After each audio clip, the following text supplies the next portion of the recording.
नमस्कार, news for nation देख रहे हैं आप। आपके साथ मैं हूं ऋचा शर्मा। बिहार में विधानसभा चुनाव होने हैं, उससे पहले जहां एक तरफ सभी पार्टियों ने तैयारी कर ली है, प्लानिंग बना ली गई है, ये भी तय कर लिया गया है कि इस बार का मुद्दा क्या होगा। लेकिन वहीं दूसरी तरफ महागठबंधन पर गौर किया जाए तो अब तक महागठबंधन में रार की स्थिति मची है।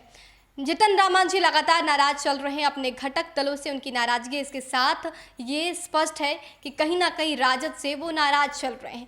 उन्होंने साफ तौर पे कोऑर्डिनेशन कमेटी के गठन की मांग की, लेकिन अब तक राजद की तरफ से कोई बयान सामने नहीं आता है, कोई फैसला सामने नहीं आता है। राजद जितन राम मांझी को तवज्जो नहीं देती है। उसके बाद जितन राम मांझी अल्टीमेटम देते हैं, डेडलाइन देते हैं, वो भी फिसड्डी साबित हो जाता है, उसकी भी हवा निकल जाती है। कुल मिलाकर जो ये घड़ी है बिहार की सियासत की, वो महागठबंधन पर आके अटक रही है, क्योंकि महागठबंधन में जो तनातनी है वो खत्म होने का नाम ही नहीं ले रहा है।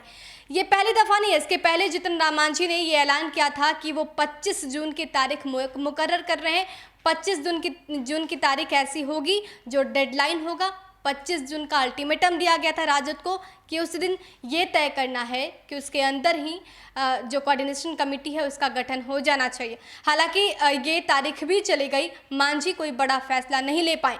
उसके बाद उन्होंने 2 जुलाई की तारीख बताई। उन्होंने कहा कि 2 जुलाई को हम बड़ा फैसला लेंगे अगर आरजेडी कोई बड़ा फैसला नहीं लेती है, आरजेडी कोऑर्डिनेशन कमेटी का गठन नहीं करती है। हालांकि 2 जुलाई का वक्त भी खत्म हो गया। उसके बाद मांझी ने कोई फैसला नहीं लिया।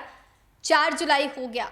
4 जुलाई को ऐसा कहा जाने लगा कि ये लास्ट अल्टीमेटम होगा, लास्ट डेडलाइन होगा। इसके बाद जितन राम मांझी कोई बड़ा फैसला ले सकते हैं।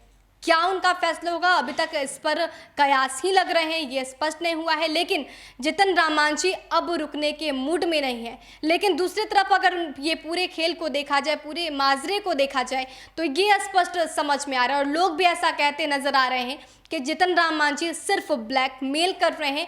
वो बिहार की राजनीति के ब्लैकमेलर हैं, क्योंकि अभी तक उन्होंने कोई बड़ा फैसला नहीं लिया और आज 4 जुलाई हो गया और अब कहा जा रहा है कि जितन राम मांझी कोई बड़ा फैसला ले सकते हैं। वो फैसला क्या होगा?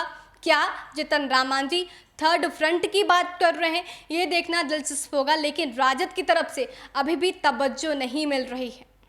हिंदुस्तानी आवाम मोर्चा के राष्ट्रीय प्रवक्ता दानिश रिजवान ने कहा है कि हमारा अल्टीमेटम खत्म हो गया है और अब हम किसी बड़े निर्णय पर सोचेंगे। इसके साथ उन्होंने कहा है कि जितन राम मांझी स्वतंत्र है, वो जल्द ही बड़ा फैसला लेंगे। उन्होंने तेजस्वी यादव पर निशाना साधते हुए कहा, मांझी का फैसला गठबंधन की नींव हिला देगा। सीएम का सपना देखने वाले का सपना भी चूर हो जाएगा।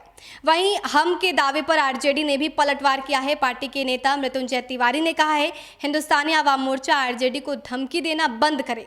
आरजेडी ने जितन राम मांझी को बहुत इज्जत दी, उनके पुत्र को सदन भेजा था, ये ना भूले। मांझी का दिल डोल गया है, किसी और के साथ मन मिल गया है। अब इसी बीच महागठबंधन में मचे संग्राम पर बीजेपी प्रवक्ता निखिल आनंद ने कहा है, तेजस्वी के साथ आज कोई नहीं रह सकता।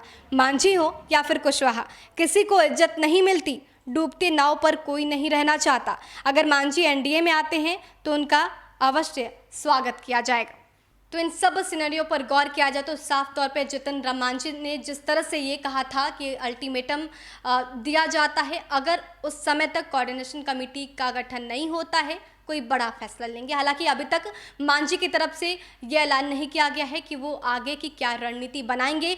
लेकिन जिस तरह से हम के प्रवक्ता ने साफ तौर पे कह दिया है कि मांझी कोई इतना बड़ा फैसला ले सकते हैं जो महागठबंधन की नींव तक हिला डालेगा। साफ तौर पे प्रहार तेजस्वी यादव पर था और ये तक उन्होंने कह डाला कि जो भी सीएम बनने का सपना देख रहा है वो चूर हो जाएगा, जिसका पलटवार आरजेडी ने भी किया। आरजेडी ने भी ये साफ तौर पे कह दिया कि उनके बेटे को सदन भेजने का काम आरजेडी ने किया था, ये नहीं भूलना चाहिए। तो कुल मिलाकर अभी भी महागठबंधन में रार की स्थिति मची है और मांझी लगातार ब्लैकमेल ही कर रहे हैं।